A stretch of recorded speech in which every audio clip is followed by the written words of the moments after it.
भूखे मर जाना, पर इन चार लोगों से कभी मदद मत मांगना।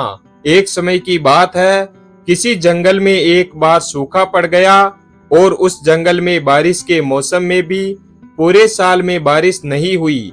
जंगल में एक बूंद पानी भी नहीं बरसा था। वहां पूरे तरीके से सूखा पड़ चुका था। इसलिए जंगल में रहने वाले जानवरों के लिए और पशु पक्षियों के लिए कोई भी खाने की व्यवस्था नहीं रही और सब भूखे मर रहे थे। जानवर, पशु पक्षी धीरे धीरे उस जंगल को छोड़कर दूसरे जंगल की तरफ जाने लग गए थे, दूसरे राज्य की ओर जाने लगे थे। उसी जंगल में एक कौवा का जोड़ा रहता था। वह कौवा का जोड़ा एक पेड़ की डाल पर बैठा हुआ था। कौवी बहुत ही भूखी थी, क्योंकि 3-4 दिन हो गए थे और कौवा कौवी के लिए कुछ खाने को नहीं था। कौवी बेटी बेटी इधर उधर देखती है कि कहीं कुछ खाने को दिख जाए। तब क्या होता है कि उस पेड़ के नीचे एक लोमड़ी अपने मुंह में एक मांस का टुकड़ा ले आती है। कौवी उसे देखती है तो उसके मुंह में पानी आ जाता है। तो कौवी लोमड़ी से कहने लगी कि हे लोमड़ी बहन, मैं 2 दिन से भूखी हूँ, तुम्हारी बहुत बड़ी मेहरबानी होगी अगर तुम थोड़ा सा मांस का टुकड़ा मुझे दे दो। हम 2 दिन से भूखे हैं, हमारी भूख शांत हो जाएगी, नहीं तो मैं भूख से मर जाऊंगी। लोमड़ी ने कौवी की तरफ देखा कि कौवी अपने पति के साथ बैठी है। लोमड़ी बहुत चालाक थी। लोमड़ी ने विचार किया कि इस मांस के टुकड़े से तो मेरा पूरे तरीके से पेट भी नहीं भरेगा और यह अच्छा मौका है। इस कौवी को अपने पास बुलाती हूँ और जैसे ही यह कौवी पास में आएगी तो इसको मार दूंगी और खा जाऊंगी, जिससे मेरा पेट बड़े ही आराम से भर जाएगा। फिर लोमड़ी ने कौवी से कहा, कौवी तुम घबराओ मत, तुम नीचे आ जाओ और तुम मेरे पास में ही बैठकर मेरे साथ में यह मांस का टुकड़ा खा लेना। यह सुनकर वह कौवी तैयार हो जाती है और जब कौवी लोमड़ी के पास जाने को होती है तो कौवा उसका पति उसे रोक लेता है। कौवा कौवी से कहता है कि अरे पागल हो गई हो क्या तुम कहाँ अपने दुश्मन के पास जा रही हो? यह बहुत चालाक है, यह तुम्हारे जाते ही वह मांस का टुकड़ा छोड़ देगी और तुम्हें मारकर खा जाएगी। कौवी कहती है कि नहीं पिया जी, मैं तो जाऊंगी, मुझे बहुत भूख लगी है। वह लोमड़ी बहुत अच्छी है, मुझे नहीं मारेगी।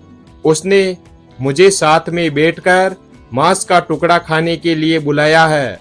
कौवा कहता है, तुम ऐसे नहीं मानोगी, यहीं रुको, मैं तुम्हें एक कहानी सुनाता हूँ, तब तो तुम जरूर समझोगी कि मैं क्या कहना चाहता हूँ। पहले ध्यान से मेरी इस बात को सुनो, उसके बाद भी अगर तुम्हारा मन हो तो तुम चली जाना। इसके बाद वह कौवी डाल पर ही बैठ जाती है और कौवा की बात सुनने लगती है। नीचे लोमड़ी उसका इंतजार करती हुई खड़ी रहती है। कौवा कहता है कि सुनो प्रिय, कुछ समय पहले की बात है कि इस जंगल में एक बहुत ही बड़ा बरगद का पेड़ हुआ करता था। उस पर एक तोता का परिवार रहता था, जिसमें तोता और तोते की पत्नी दोनों ही थे। वे बरगद के उस पेड़ के खोखले में रहते थे और उस बरगद के पेड़ में एक और खोखला था, जिसमें एक सर्प रहता था।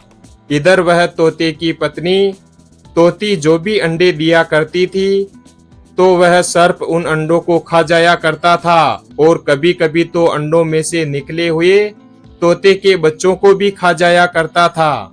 इस बात से तोता और तोती बहुत ही परेशान थे। वे कई बार कोशिश कर चुके थे कि सांप से अपने बच्चों को कैसे बचा सके, परंतु जब भी वह खाना लेने के लिए कहीं जाते तो सर्प आता और उनके घोंसले में से अंडे खा लेता। यह देखकर तोती बहुत परेशान हुआ करती थी। एक दिन वह दोनों तोता और तोती उस पेड़ की एक डाल पर बैठकर रो रहे थे। तभी उन्हें रोता देखकर उस पेड़ की डाल पर एक जलकाग आकर बैठ जाता है और जलकाग उन्हें देखकर बोलता है, अरे तुम दोनों क्यों रो रहे हो? तोती, तुम्हें क्या हुआ? तुम क्यों रो रही हो? तब तोती ने अपनी सारी कहानी उस जलकाग को सुना डाली और कहा, मेरे साथ में ऐसा कई बार हो चुका है। मैं जब भी अंडे देती हूँ तो वह सर्प आता है और मेरे अंडे और मेरे बच्चों को खा जाता है। वह सर्प इसी पेड़ की दूसरी खोखल में रहता है। वह हमारे जाते ही घोंसले में आकर बच्चों को खा जाता है। मुझे यह देखकर बड़ा दुख होता है। तोती कहती है, हम दोनों आखिर कर भी क्या सकते हैं? हम दोनों उससे अपना बदला भी नहीं ले सकते हैं। वह बहुत ही खतरनाक है, बहुत ही जहरीला है। अगर हम उससे बदला लेने गए तो वो हमें भी मार डालेगा। हम दोनों इस बात से बहुत परेशान हैं। जलकाग को उस तोती की बात सुनकर तरस आ जाता है और जलकाग उस तोती से कहता है कि तुम मेरे साथ चलो। यहाँ पास में ही एक झील है, वहां से हम मछलियां पकड़कर लाएंगे। तोती कहती है कि मैं कुछ समझी नहीं, आखिर मछली लाने से क्या होगा? तब वह जलकाग समझाता है कि जब दुश्मन हम पर भारी पड़ जाए, जब दुश्मन ताकतवर हो और हमसे बड़ा हो, तो उससे जाकर लड़ना असंभव हो, तो उसे बुद्धिमानी से हराना चाहिए। तो तोती ने कहा, वह कैसे करेंगे? तो जलकाग समझाता है कि हम पास वाली झील से मछलियां पकड़कर लाएंगे और उसी के थोड़े दूर पर एक नेवले का बिल है। हम वो मछलियां नेवले के बिल के पास डाल देंगे और ऐसा करते करते नेवले के बिल से लेकर सांप के खोखल तक मछलियां रख देंगे। नेवला मछलियां खाते खाते यहाँ तक आ जाएगा और जैसे ही वह सांप को देखेगा तो वह सांप को तुरंत मार देगा। इससे तुम्हारा दुश्मन मर जाएगा और तुम्हारे बच्चों को किसी से भी खतरा नहीं होगा।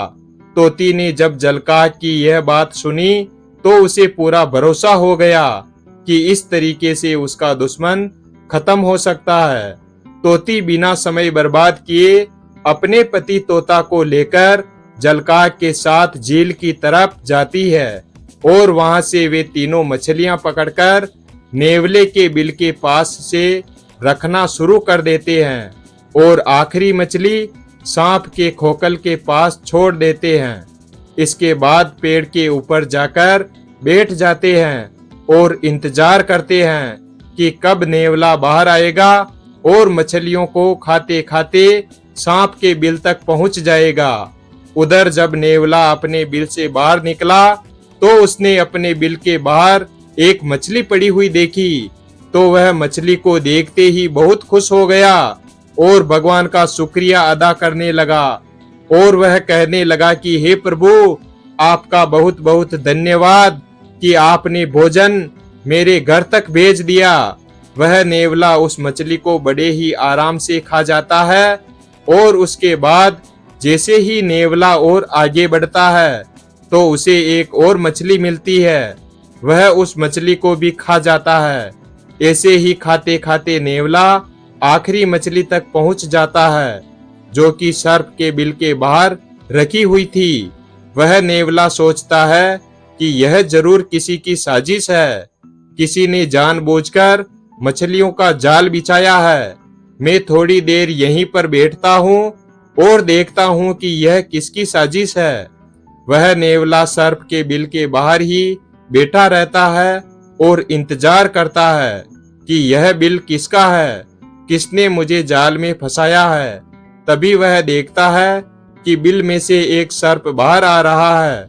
सर्प और नेवले में तो बड़ी ही दुश्मनी होती है। वह नेवला समझता है कि अच्छा, इस सर्प ने मुझे जाल में फंसाया है।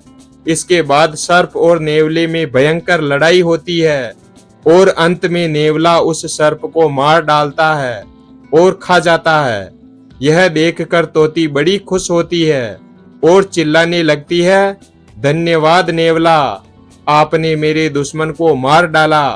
तोती सारी कहानी उस नेवले को सुनाती है तो नेवला समझ जाता है कि अच्छा, तो यह सब तोती का बिछाया हुआ जाल था, इसने मेरा इस्तेमाल किया।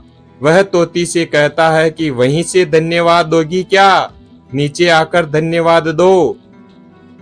वह तोती खुशी के मारे बिना कुछ सोचे समझे उड़कर के नीचे चली जाती है और नेवला के पास जाकर बैठ जाती है, लेकिन वह नेवला उसे भी मार देता है और उसे भी खा जाता है। यह सब तोता ऊपर बैठा बैठा देख रहा था। वह सोचता है कि एक दुश्मन से तो पीछा छूटा नहीं और इस दूसरे दुश्मन ने मार डाला। दुश्मन से मदद मांगना बहुत भारी पड़ा। यह बात समझाता हुआ कौवा कौवी से कहता है कि वह दोनों एक दुश्मन से तो बच गए, परंतु दूसरे दुश्मन के चंगुल में जा फंसे।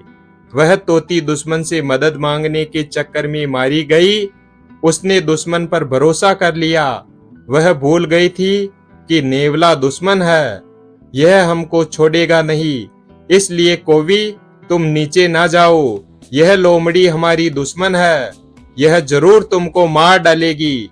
और भूल कर भी इन 4 लोगों से कभी भी जीवन में मदद की भीख नहीं मांगनी चाहिए।